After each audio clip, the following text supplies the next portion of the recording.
நாம் ஒரு பொருளை கப்பலில் ஏற்றி வெளிநாட்டுக்கு அனுப்புகிறோம். கப்பல் போய்கிட்டு இருக்குது. அந்த நேரத்தில் திடீர்னு அந்த நாட்டில் ஒரு சட்டம் கொண்டு வராங்க.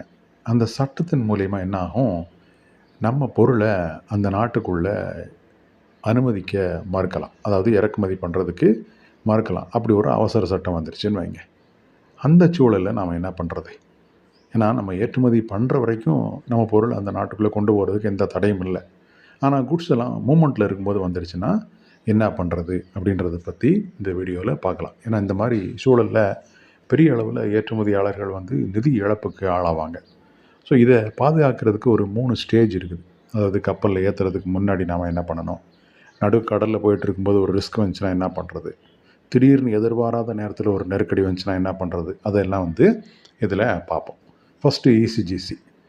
இது கப்பலில் ஏற்றுறதுக்கு முன்னாடியே நாம் ப்ராப்பராக இந்த இசிஜிசி கவரேஜ் எடுத்துட்டோம் அப்படின்னா பொலிட்டிக்கல் ரிஸ்க்கு, பையர் திவால் ஆகிட்டா நமக்கு அதனால் ஏற்படக்கூடிய நிதி இழப்புக்கான ரிஸ்க்கெல்லாம் இசிஜிசியை கவரேஜ் பண்ணிவிடுவாங்க. இதை பற்றி நாமளே நிறைய பேசியிருக்கோம். ரெண்டாவது பார்த்தீங்க அப்படின்னா பையருக்கும் நமக்கும் ஒரு கான்ட்ராக்ட் போடுவோம். அதில் ஃபோர்ஸ் மஜூர் அப்படின்ற ஒரு பிரிவு நாம் ஆட் பண்ணணும். இது மேண்டேட்ரி. இதுக்கு என்ன அர்த்தம்னா, இது ஒரு ஃப்ரெஞ்சு வேர்டு. இதுக்கு என்ன அர்த்தம் அப்படின்னா காட்ஸ் ஆக்ட் அப்படின்னு சொல்லுவாங்க. அல்லது மனித சக்திக்கு அப்பாற்பட்ட வகையில் ஒரு பிரச்சனை வருது, அதனால் நம்ம வணிகம் பாதிக்கப்படுது அப்படின்னு சொல்லுவாங்க. ஸோ அந்த மாதிரி சூழல் ஏற்படும் போது அதனால் ஏற்படக்கூடிய நஷ்டத்தை இறக்குமதியாளர் நம்ம தலையில் கட்டாமல் இருக்கணும். அதுக்கு தான் இந்த கிளாஸை நம்ம சேல்ஸ் கான்ட்ராக்டில் ஆட் பண்ணணும். இப்போ நமக்கே தெரிஞ்சு போச்சு, கப்பல் நடுக்கடலில் போயிட்டுருக்குது, நம்ம குட்ஸ் அங்கே இறக்க மாட்டாங்கன்னு தெரிஞ்சு போச்சு. திடீர் சட்டம் வந்துடுச்சு. ஸோ நம்ம என்ன பண்ணலாம், வேறு ஒரு நாட்டில் வேறு ஒரு பையருக்கு நாம் அப்படியே அந்த சரக்கை மாற்றி விடலாம். இது ஹை சீஸ் சேல் அப்படின்னு சொல்லுவாங்க. ஸோ இந்த மாதிரி நம்ம ஹை சீஸ் சேல் பண்ணுறதன் மூலயமா நாம் அந்த பொருளை எந்த ஒரு லாஸும் இல்லாமல் வேறு ஒரு பையருக்கு விற்பனை பண்ணுறது தான் இந்த ஹை சீஸ் சேல். இதை கூட நாம் பண்ணலாம். அதுக்கு அடுத்து பார்த்தீங்க அப்படின்னா வேறு ஒரு ஆப்ஷன், அந்த நாட்டில் இருக்கக்கூடிய நம்ம இந்தியன் எம்பசியை காண்டாக்ட் பண்ணி இந்த மாதிரி பிரச்சனை ஆகி போச்சு, இந்த கன்சைன்மெண்ட் கிளியர் பண்ணுறதுக்கு நீங்கள் ஹெல்ப் பண்ணுங்கன்னு கேட்கலாம். ஏன்னா இந்த சட்டம் கொண்டு வர்றதுக்கு முன்னாடியே நம்ம ஷிப்மெண்ட் பண்ணிட்டோம். ஸோ அதை கேட்கலாம். சில நேரங்களில் சில எக்ஸ்போர்ட் ப்ரமோஷன் கவுன்சில் கூட நம்ம ஏதாவது ஒரு இபிசியில் மெம்பராக இருப்போம். உதாரணத்துக்கு அந்த பிளாஸ்டிக் பண்ணுறோன்னு வைங்களேன்.